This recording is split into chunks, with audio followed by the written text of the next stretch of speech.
This is a simple problem. You see, they have given the value for C1, C2, and they are given the frequency of oscillation. They are asking you to find the value of inductor. So it is a small problem where you have to rearrange. We have to rearrange the equation, and you have to get the value for L. So write the formula for the frequency of oscillation: F naught equal to 1 by 2 pi root of L into C. And first find what is C. You know, C is the parallel combination of C1 and series combination of C1 and C2. So C is going to be C1 C2 by C1 plus C2. So square both sides. From rearrange, you can get the formula for L. Substitute all the parameters and find the value of L. The value of L seems to be 13.932 millihenry.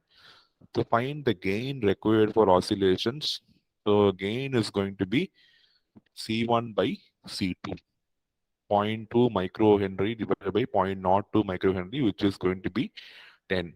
Okay, so the minimum value of gain has to be